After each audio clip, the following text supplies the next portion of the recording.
Pemirsa, investasi merupakan salah satu elemen untuk meningkatkan pertumbuhan ekonomi daerah. Hal ini yang membuat Bali sebagai destinasi pariwisata dunia sangat menarik kalangan investor untuk berinvestasi di Bali.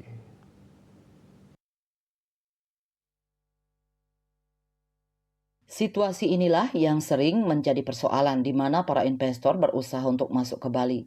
Khusus di Kabupaten Badung, kegiatan usaha baik pariwisata dan lainnya ditangani oleh Dinas Penanaman Modal dan Pelayanan Terpadu Satu Pintu (DPM PTSP). Namun demikian, terkait masalah lahan ini menjadi persoalan ketika sering terdengar bahasa seperti kampung Rusia, penguasaan investor luar pada lahan tertentu seperti jalur hijau, lahan pertanian, dan lahan basah. Sehingga ini memerlukan kecermatan bahwa pemerintah telah memiliki peraturan perundang-undangan yang berkaitan dengan rencana tata ruang wilayah RT/RW.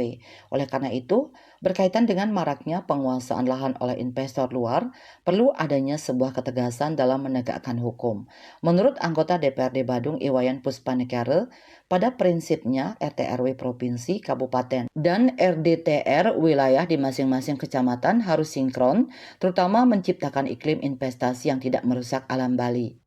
Oleh karena itu kita ingin ada ketegasan gitu ya. Pertama adalah menegakkan law enforcement, kemudian yang kedua adalah ya melakukan supervisi, monitoring dan evaluasi yang kuat. Yang ketiga ya memberikan insentif dan disinsentif kepada pihak-pihak yang mungkin melanggar tetapi masih diberikan toleransi gitu ya.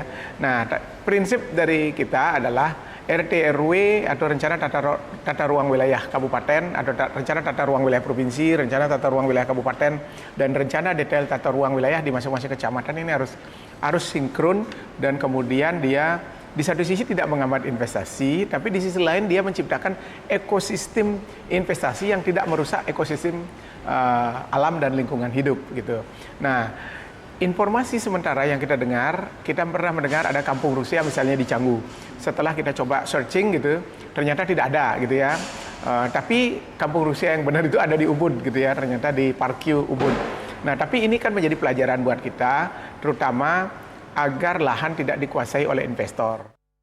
Ketua fraksi Partai Gerindra DPRD Badung ini menambahkan agar lahan di Bali tidak dikuasai oleh investor, perlu adanya penguatan perilaku masyarakat. Untuk itu pemerintah melalui Dinas Penanaman Modal dan Pelayanan Satu Pintu agar sering-sering memberikan penguatan perilaku kepada masyarakat. Selain itu perlu ada moratorium sementara untuk mengevaluasi tingginya alih fungsi lahan dan sinyalemen tingginya penguasaan lahan atas investor luar. Antika, Bali TV.